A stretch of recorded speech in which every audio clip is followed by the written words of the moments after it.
I'm sitting here looking at the scale, and it's showing 187.7 pounds. Yoel Romero just stepped off, and I can see it in his eyes. He knows what this means.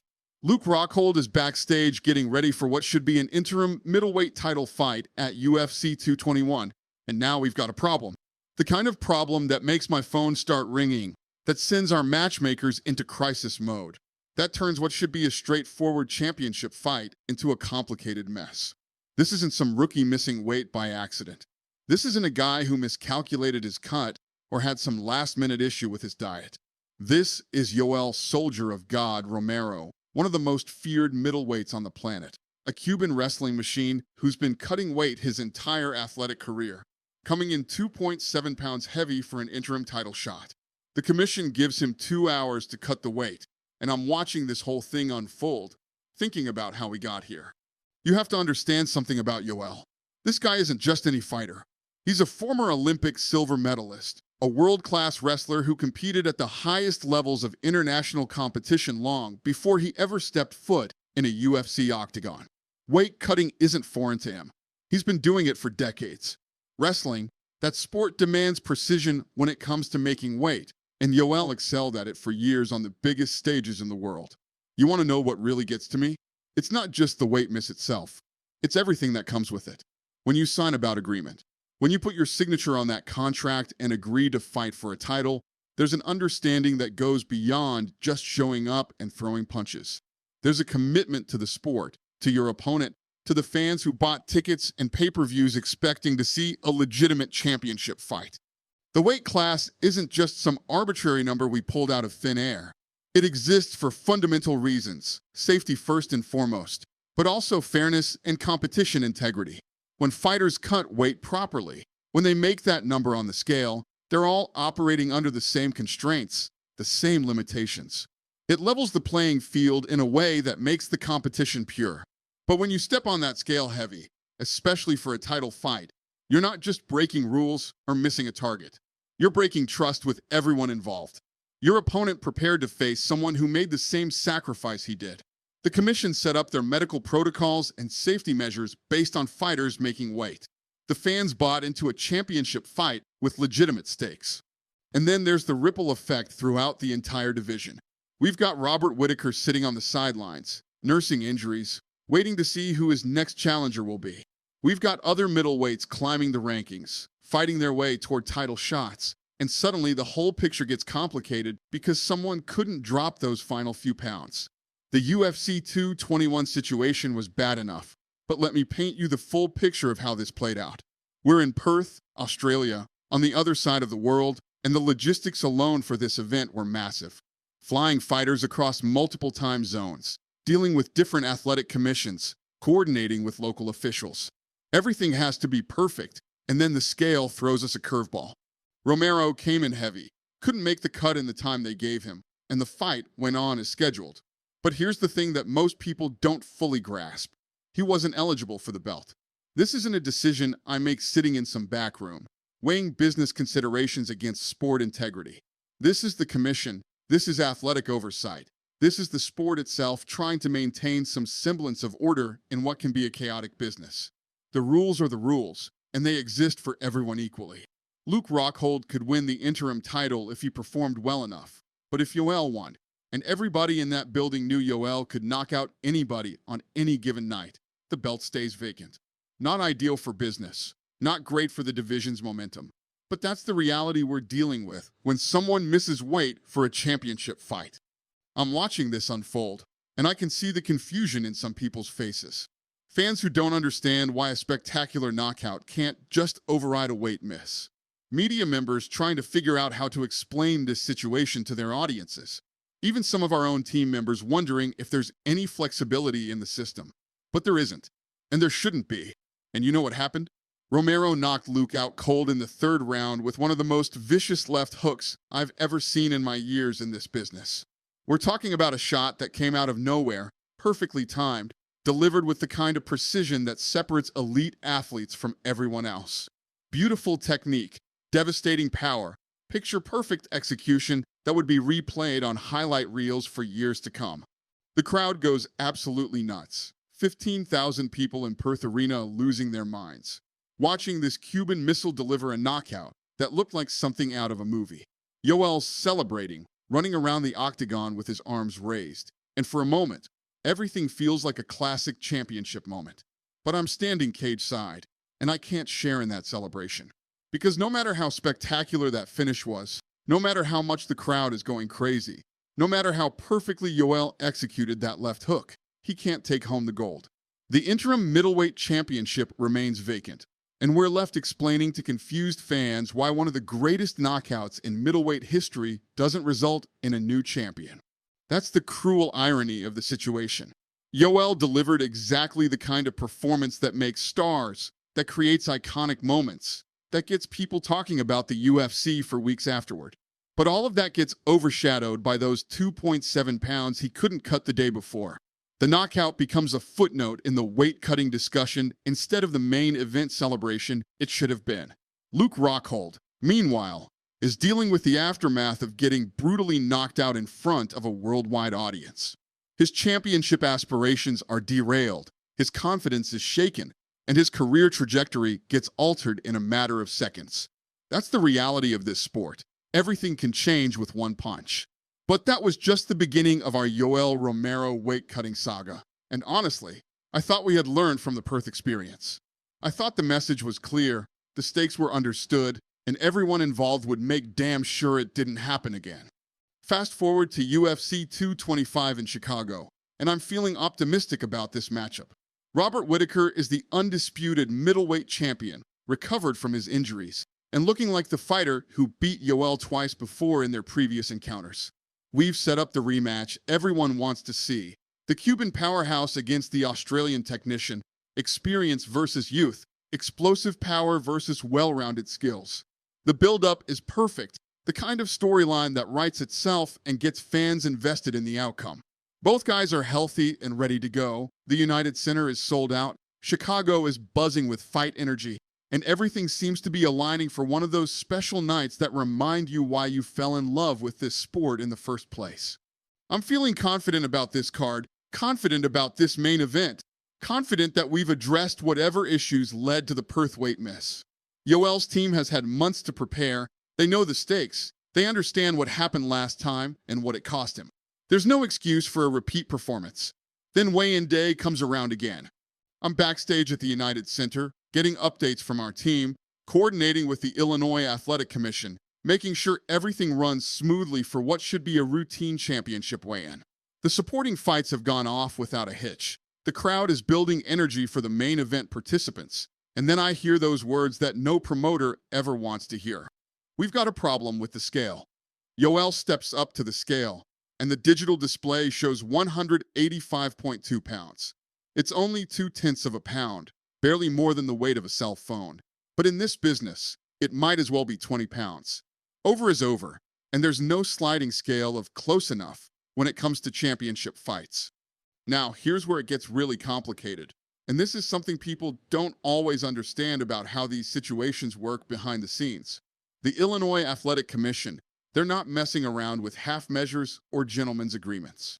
They've got rules that were written in response to decades of problems in combat sports, procedures that exist to protect fighters and maintain integrity, and they don't care if you're off by 2 ounces or 2 pounds.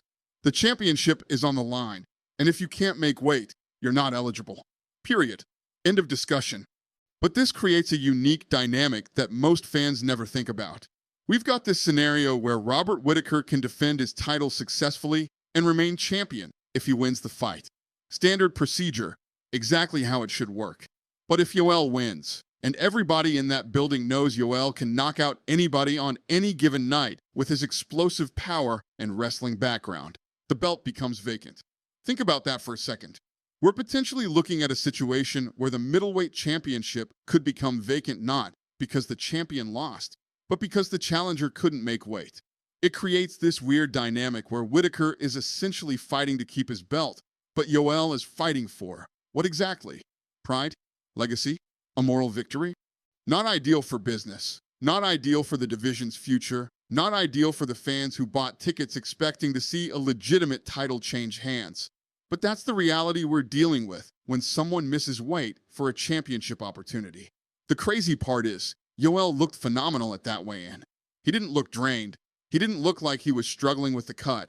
He didn't have that gaunt, depleted appearance you see from fighters who've pushed their bodies to the absolute limit. 0.2 of a pound, and it's costing him a shot at UFC gold. His team is scrambling, trying to figure out if there's anything they can do, any loophole or procedure that might give them another chance. But the commission has spoken.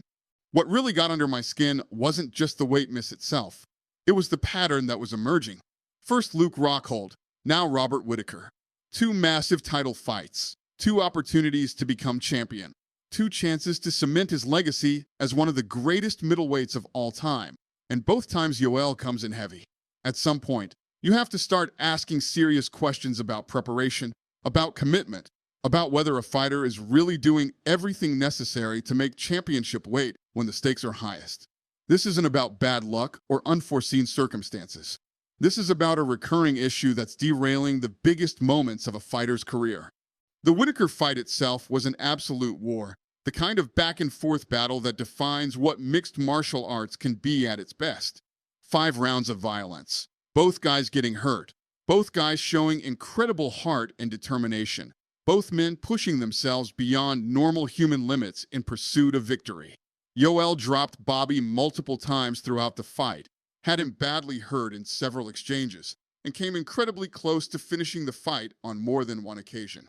Those short, explosive bursts of power that made him famous were on full display, and there were moments where it looked like he was going to end the fight with one devastating sequence. But Whittaker showed why he was champion, weathering those storms and finding ways to come back, landing his own shots, controlling portions of the fight, and demonstrating the kind of championship heart that separates title holders from contenders. When the final horn sounded after 25 minutes of mayhem, both men had given everything they had. The crowd was on its feet, the judges had a difficult decision to make, and everyone in the building knew they had witnessed something special. But when the scorecards were read, Whittaker retained his title by split decision in one of the most controversial outcomes of the year. After the fight, there's Yoel in the octagon, talking to Joe Rogan about how he thought he won, how he deserved the decision, how he believed he had done enough to take the belt from Whittaker. And I'm standing there, listening to this interview, thinking about the complexity of the situation. You know what? Maybe he did win that fight. Maybe he did do enough to take the belt from Whittaker on that night in Chicago. The striking numbers were close. He had the more significant moments, and a case could definitely be made that he deserved to get his hand raised. But we'll never know for sure how that decision would have played out in the context of an actual title fight, because he came in 0.2 of a pound heavy and wasn't eligible to win the championship in the first place. That's the thing about this business that drives me crazy sometimes, the way small details can derail big moments. We can put on the greatest fights in the world. We can create these incredible narratives and storylines that capture people's imagination. We can deliver the kind of athletic performances that transcend sports and become cultural events. But if fighters don't hold up their end of the bargain, if they don't make weight, if they don't follow the rules, if they don't respect the systems that make fair competition possible, it undermines everything we're trying to build. The commission fined Yoel 30% of his fight purse for the Whittaker weight miss. $300,000, just like that, transferred from his account as penalty for those 0.2 of a pound. But the real cost wasn't the money, significant as that financial hit was. It was the credibility, the missed opportunity, the questions about whether he could ever be trusted to make championship weight when it mattered most. Looking back now, several years later, those 2 weight cuts defined Yoel's UFC legacy in a way that's almost tragic when you really think about it. Here's a guy who beat some of the best middleweights who ever lived, who competed at the highest levels of the sport, who had moments of brilliance that will be remembered long after most fighters are forgotten. He knocked out Luke Rockhold with one of the most devastating punches in UFC history. He went to war with Robert Whittaker in a fight that showcased everything great about mixed martial arts. He had moments in both fights where he looked absolutely unstoppable, where his combination of wrestling, power, and athleticism created problems that seemed impossible for his opponents to solve.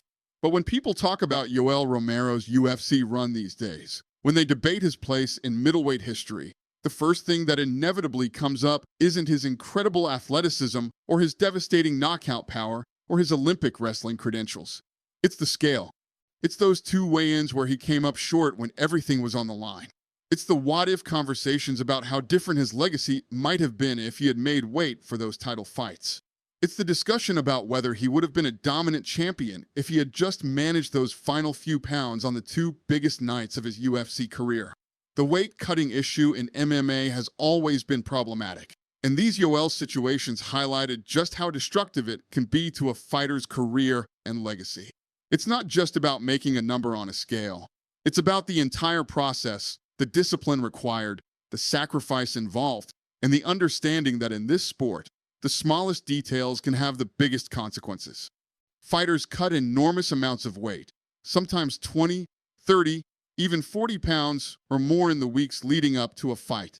They put their bodies through extreme dehydration. They push themselves to physical limits that would be dangerous in any other context. And they do it all in pursuit of competitive advantage and career advancement. What bothers me most when I think about Yoel's situation is that he had every physical tool necessary to be a dominant UFC champion. The power to end fights with one shot, the wrestling to control opponents and dictate where fights take place, the athleticism to compete with anyone in the division, and the fight IQ to adapt to different styles and game plans. But twice, when the biggest moments of his career arrived, when everything he had worked for was within reach, he couldn't get those final pounds off.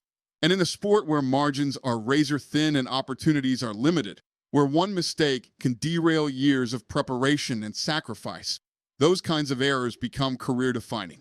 The aftermath of both weight misses created ripple effects throughout the middleweight division that lasted for years.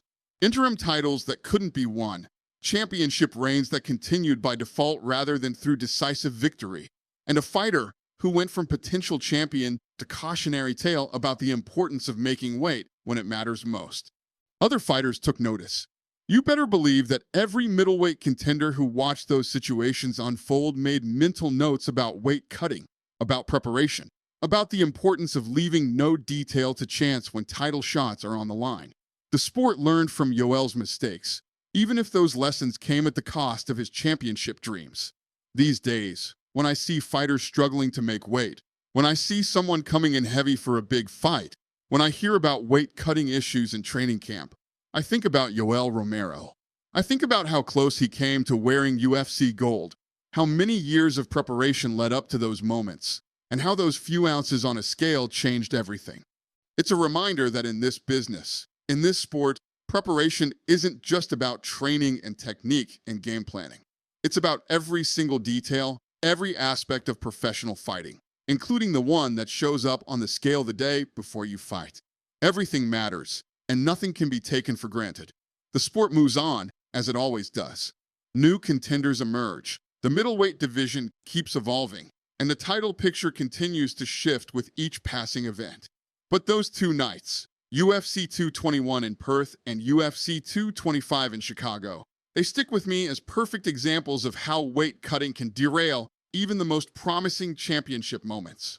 They're reminders of why the scale is sometimes the most unforgiving opponent any fighter will ever face, and why making weight isn't just a formality before the real fight begins. It's part of the fight itself, and losing that battle can cost you everything you've worked for, no matter how spectacular your performance is once the cage door closes.